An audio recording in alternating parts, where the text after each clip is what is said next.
주시는 하나님의 말씀은 신약성경 요한 3서 1장 9절에서 15절 말씀입니다.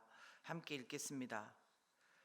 내가 두어 자를 교회에 썼으나 그들 중에 으뜸되기를 좋아하는 디오드레베가 우리를 맞아들이지 아니하니 그러므로 내가 가면 그 행한 일을 잊지 아니하리라. 그가 악한 말로 우리를 비방하고도 오히려 부족하여 형제들을 맞아들이지도 아니하고 맞아들이고자 하는 자를 금하여 교회에서 내쫓는도다. 사랑하는 자여, 악한 것을 본받지 말고 선한 것을 본받으라. 선을 행하는 자는 하나님께 속하고 악을 행하는 자는 하나님을 배웁지 못하였느니라.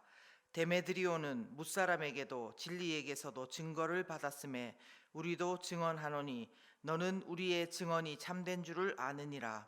내가 네게 쓸 것이 많으나 먹과 붓으로 쓰기를 원하지 아니하고 속히 보기를 바라노니 또한 우리가 대면하여 말하리라. 평강이 내게 있을지어다. 여러 친구가 네게 문안하느니라. 너는 친구들의 이름을 들어 문안하라. 아멘. 저는 오늘 요한 3서의 말씀을 통해서 우리가 본받아야 될 인간의 모습과 본받지 말아야 될 인간의 모습을 정리하고 묵상해 보았습니다. 먼저 본받아야 될 인간의 모습은요, 12절 말씀에 나오는 데메드리오의 모습입니다. 학자들은 아마도 이 사람이 사도 요한의 편지를 가이오에게 전달했을 것이다 라고 말합니다. 사도 요한은 이 사람을 성도들이 본받아야 할 사람으로 기록하고 있습니다. 과연 어떤 사람이길래 이런 말씀을 하는 걸까요? 그런데 오늘 말씀에는 이 데메드리오가 어떤 사람인지에 대해서는 많이 나오지는 않습니다. 다만 12절을 보시면 그는 무사람에게도 진리에게서도 증거를 받았음에 우리도 증언하노니 라고 말씀하고 있습니다.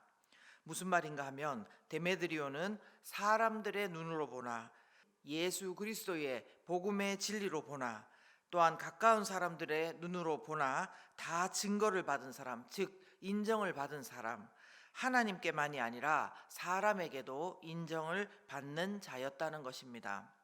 사랑하는 여러분, 이것이 말하는 것은 참 쉬운데 정말 실제로는 어려운 것 아십니까? 누구나 공감하실 것 같은데 사람은 누구나 시간과 에너지가 한정적이지 않습니까?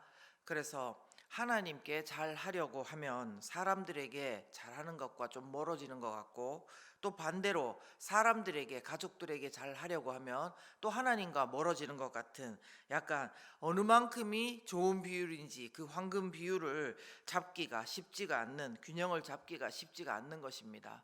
그런데 데메드리오는 이런 인정을 하나님께도 그리고 사람들에게도 인정을 받는 사람이었다는 것입니다. 오늘은 그가 어떻게 이런 인정을 받았는가를 보기보다는 2022년에 마지막 날을 보내면서 2023년에는 저와 구리친 지구촌의 모든 성도님들이 데메드리오와 같이 하나님께도 사람들에게도 인정을 받는, 특별히 가족들과 가까운 사람들에게까지도 하나님의 사람임을 인정받는 그런 은혜를 입게 되기를 간절히 바라고 존귀하신 예수님 이름으로 축원합니다. 네, 두 번째로 본받지 말아야 할 인간의 모습도 나오는데요. 그의 이름은 디오드레베입니다. 데메드리오, 디오드레베, 이름은 참 비슷한 이름이지만 한 사람은 우리가 본받아야 될 만한 사람이고 또 한 사람은 본받지 말아야 될 반대 지점에 서 있는 사람입니다.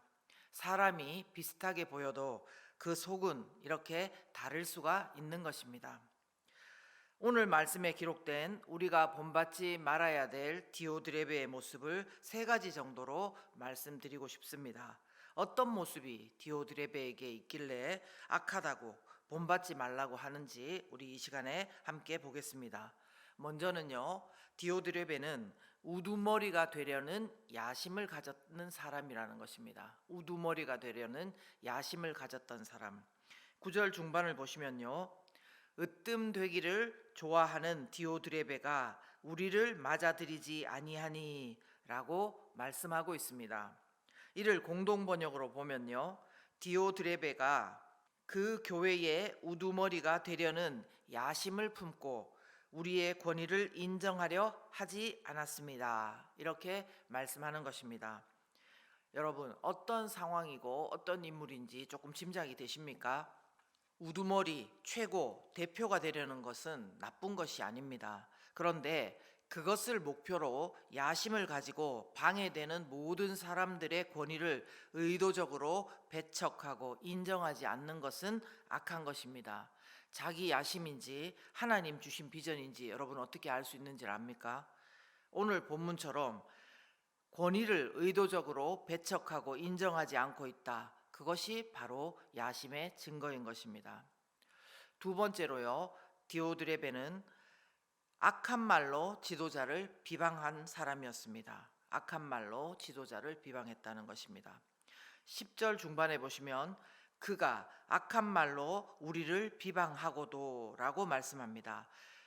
자신이 우두머리가 되고 으뜸이 되려는 야심을 가진 사람은 필연적으로 다른 사람의 권위를 인정하지 않을 뿐 아니라 더 나아가 악한 말로 그들을 비방하게 되어 있습니다. 저는 이것이 단지 디오드레베만의 문제가 아니라고 생각합니다. 비방의 겉모습은 당연히 정의입니다. 그렇게 하면 안 되고 이렇게 행동해야 맞다 이것입니다. 그러나 그 진짜 진위는 하나님께서 아십니다. 그러므로 우리는 비방을 조심해야 합니다. 그렇게 말하지는 않지만 상대와 비교해서 나는 잘 알고 있고 나는 바로 행동하고 있지만 당신은 그렇지 못하다, 그 사람은 그렇지 못하다라고 하고 있는 것일 수 있는 것입니다. 그리고 특별히 여기서 비방이라는 단어의 헬라어 뜻은요, 근거가 없는 허튼 비난을 말하고 있습니다. 근거도 없이 남을 계속 비난하는 것은 악일 뿐입니다. 세 번째, 디오드레베가 어떤 모습이었는지, 선한 일을 하는 자를 오히려 쫓아냈다고 합니다. 선한 일을 하는 자를 오히려 쫓아내는 모습이 있었던 것입니다. 10절 후반에 보시면요, 형제를 맞아들이지도 아니하고 맞아들이고자 하는 자를 금하여 교회에서 내쫓는도다 라고 말씀합니다. 우리는 분명히 알아야 됩니다. 자신이 악한 일을 하는 자는 혼자 하지 않습니다. 자신이 하고 있는 일이 악인지 알면서도 그들은 일을 바로 하고자 하고 하나님께 순종하고자 하는 자들을 오히려 금하고 내쫓았습니다. 왜냐하면 그들로 인하여 자신의 악이 드러나게 되기 때문입니다. 이 역시도 그 사람 어떻게 그럴 수 있냐, 이렇게 놀랄 만한 일도 아니고 그냥 비난하고 할 만한 그런 남의 일만도 아닙니다. 고의적인 악이 아니라고 하더라도 우리는 내가 삶에서 어떤 잘못을 하고 있는지 알고 있으면서도 그것을 고치려 하고, 또 나와 반대 입장에서 말하는 이가 있으면 거기에 상당한 불편한 마음이 있을 수 있습니다. 내 모자람과 악이 드러나는 것 같아서 그것을 막고 싶은 마음이 있을 수가 있는 것입니다. 그런데 그렇다고 해서 이 마음을 주님 안에서 다스리지 못하고 행동으로 실현하면 그것이 분명히 악인 것입니다. 요한 3서에서는 분명히 이렇게 말씀합니다. 선을 행하는 자는 하나님께 속하고 악을 행하는 자는 하나님을 배웁지 못하였느니라. 아멘. 다시 언급하지만 이 말씀을 선을 행해야지만 하나님께 속하고 악을 행하면 하나님께 속하지 못한다, 이렇게 보시면 안 되겠습니다. 순서가 반대니까요. 하나님께 속한 자는 계속해서 악을 행할 수가 없는 것입니다. 하나님께서 그냥 두시지를 않지요.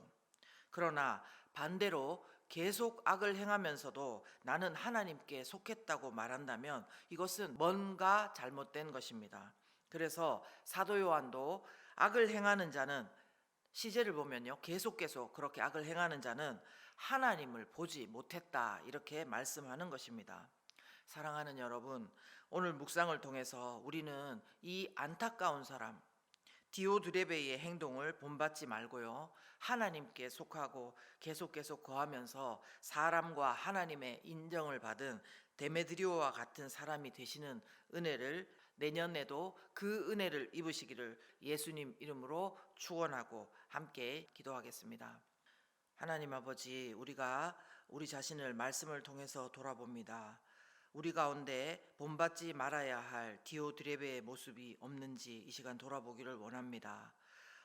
내가 우두머리가 되려는 야심을 가지고 권위를 인정하지 않는 사람은 혹시 아닌지, 또한 근거 없는 말로 지도자를 비방하는 사람이 아닌지, 또한 오히려 선한 일을 하는 자를 쫓아내고 거부하고 있는 것은 아닌지 우리를 돌아봅니다. 혹시라도 이런 모습이 있다면 하나님 불쌍히 여겨주시고 예수 그리스도의 보혈로 정결하게 해주시기를 이 시간 기도하겠습니다.